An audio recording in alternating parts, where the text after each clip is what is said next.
হাসপাতাল থেকে ফোন আসলো এবং ফোনে জানানো হলো কোনো একটি ছেলের জরুরি ভিত্তিতে সার্জারি করতে হবে। চিকিৎসক এই কথা শোনার পরে সময়ক্ষেপণ না করেই খুব দ্রুত হাসপাতালে ছুটে যান। হাসপাতালে পৌঁছে দ্রুত কাপড় চেঞ্জ করে চিকিৎসকের পোশাকে সার্জারি ব্লকে দৌড়ে গেলেন।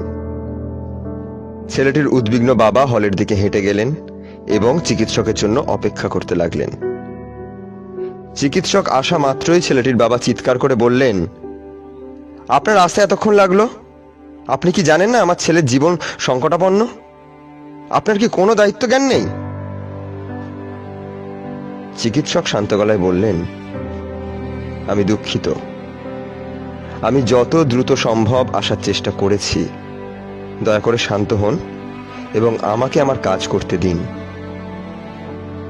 লোকটি বলল, শান্ত হব? আজ যদি অপারেশন রুমে আপনার ছেলে থাকতো, আপনি কি পারতেন শান্ত থাকতে? যদি আপনি আমার স্থানে থাকতেন এবং চিকিৎসকের দেরির কারণে আপনার সন্তান মৃত্যুর দিকে ধাবিত হতো, আপনি কি করতেন? চিকিৎসক জবাবে বললেন, আমি সেটাই করতাম যেটা আমার পক্ষে সম্ভব হতো, এবং এই মুহূর্তে আপনার সন্তানের জন্য প্রার্থনা করাই সবচাইতে উত্তম। এটা আপনার জন্য বলা খুব সহজ, লোকটি বলল। চিকিৎসক কথা না বাড়িয়ে ছেলেটির সার্জারি করলেন।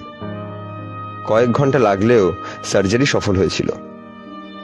সার্জারি শেষে বেরিয়ে আসার পর ছেলেটির বাবা ছুটে গেলেন চিকিৎসকের কাছে।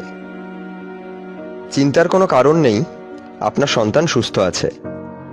আমার তাড়া আছে, আমি তাহলে চলি, আপনি অপেক্ষা করুন, চিকিৎসক লোকটিকে বললেন। লোকটি কোনো কিছু বলার আগেই চিকিৎসক হাসপাতাল থেকে বেরিয়ে পড়লেন। সেখানে থাকা নার্সকে লোকটি জিজ্ঞেস করলেন, ওনার সমস্যা কি? উনি আমার সন্তানের সম্পর্কে কোনো প্রশ্নের উত্তর না দিয়ে চলে গেলেন যে?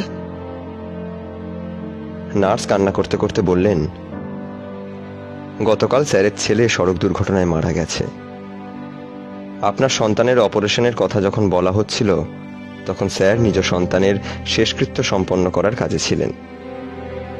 এখন আপনার সন্তানকে বাঁচিয়ে তিনি আবার গোরস্থানে চলে গেছেন, নিজের সন্তানকে শেষবারের মতো বিদায় জানাতে এবং সমাহিত করতে। আমরা সবসময় আমাদের কষ্টটাই দেখি, কিন্তু আশেপাশের কারো কষ্ট উপলব্ধি করার ক্ষমতা আমাদের নেই। কারো সম্পর্কে না জেনে আগে থেকে বিচার করা উচিত নয়। কাউকে বিদ্রূপ করা অনেক সহজ, কিন্তু প্রশংসা করা কঠিন।